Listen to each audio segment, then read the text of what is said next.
Nous sommes au Yucatan, au Mexique.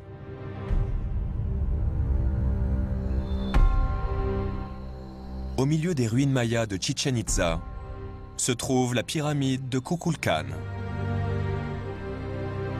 Construite par les Mayas entre le 9e et le 12e siècle avant notre ère, elle servait à honorer Kukulcán, le dieu serpent à plumes.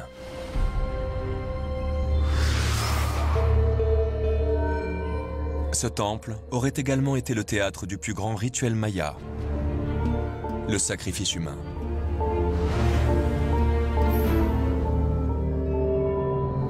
Les Mayas emmenaient les victimes tout en haut de l'escalier et leur arrachaient le cœur encore palpitant. C'était le genre de sacrifice pratiqué par cette civilisation précolombienne. Les rituels accordent une importance majeure au sang.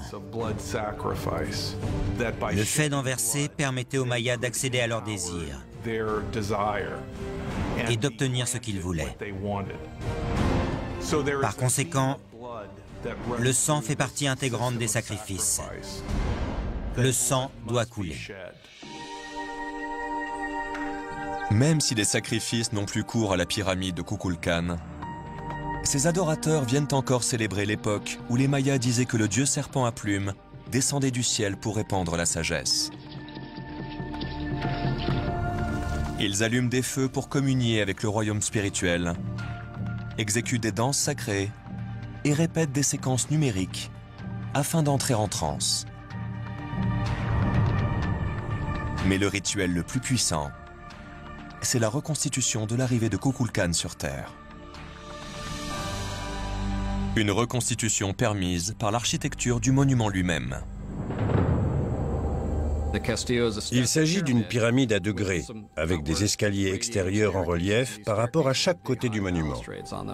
Ils sont pourvus de grandes rampes, si bien qu'au moment de l'équinoxe d'automne et de printemps, le soleil est orienté de telle façon qu'on voit l'ombre des degrés du temple sur les rampes.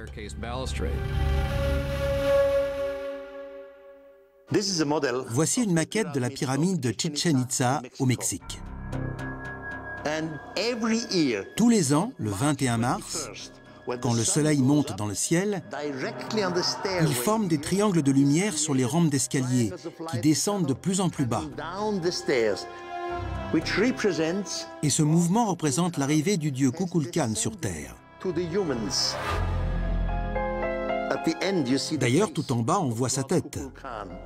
Le 21 septembre, c'est le contraire.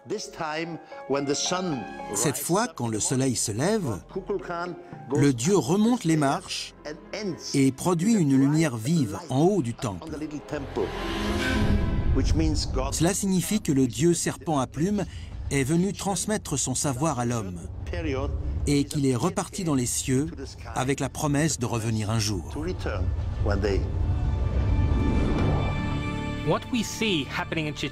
À Chichén Itzá, on observe un phénomène naturel et un savoir technique. Ce temple a vraiment été conçu pour qu'à chaque équinoxe, le serpent de pierre prenne vie. C'est un rappel visuel du lien entretenu avec les dieux. Il est possible que les Mayas célébraient leurs ancêtres extraterrestres, mais aussi que ces visiteurs venus d'ailleurs aient demandé aux civilisations qu'ils ont aidées de rester en contact avec eux, en accomplissant des rites ou des célébrations au moment de l'apparition de certaines étoiles, et que par ces rites, elles continuent à faire vivre les extraterrestres dans leurs légendes.